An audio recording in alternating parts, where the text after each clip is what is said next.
Hi, I'm Melissa Clark from the dining section, and I am here to tempt you this Thanksgiving. I want you to make your own pie. First, you've got to make the dough. That's the hard part. That's the part that puts most people off. They think, I can't make pie dough. It never comes out flaky when I make it. I'm going to show you how to make it really flaky. You've got your flour and your salt in the food processor. Next step is to put in your fat. You have choices here. All butter crusts are my favorite. It has that really rich flavor and a really good homemade pie crust. You can also add a little bit of lard or Crisco to get that flakiness.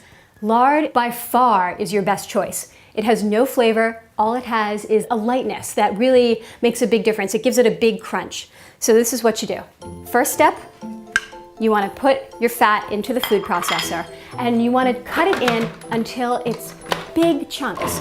Most cookbooks say pea-sized chunks, but I'm here to say, see that chunk? That's the size of chunks you're looking for. Pea-sized chunks are just too small. You need big chunks. I'm talking lima bean-sized chunks. After you've got your lima bean-sized pieces, stop processing and add your ice water, tablespoon by tablespoon, about 3 or 4. As soon as it comes together, stop processing, you are done. Pour it out onto the counter, push it together with your hands, wrap it in a little bit of saran wrap in the fridge until you're ready to roll it out. You can do pie crust 3 days ahead.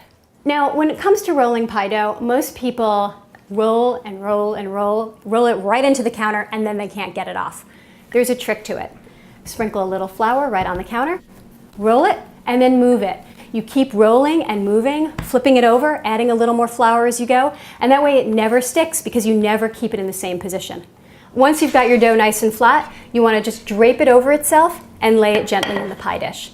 And then you flute it, which is really easy. The thing about fluting, it doesn't have to look that good. Once you put it in the oven and it turns golden brown and kind of melts into itself, it looks gorgeous, so don't stress out the fluting part. One thing that is different about the pie crust recipe that I like to use is double baking the bottom crust. So you take a big piece of foil, put it right on top of your crust, press it in, and then put pie weights on top.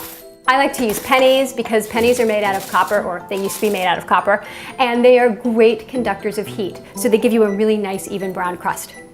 Then you pop it in the oven, get it really brown, and when it's done and it's cool, then you add your filling. And you roll out another ball of dough until it's nice and flat. Then you want to trim it so it fits right on top of your crust. And then you lift it up and drape it over your apples, tuck the edges in, and then slash it all around for air vents. You can make this decorative, or you can just be really simple and plain like that. The last step, to get the most golden, beautiful looking pie, you want to brush it with something like milk or heavy cream, whatever you've got.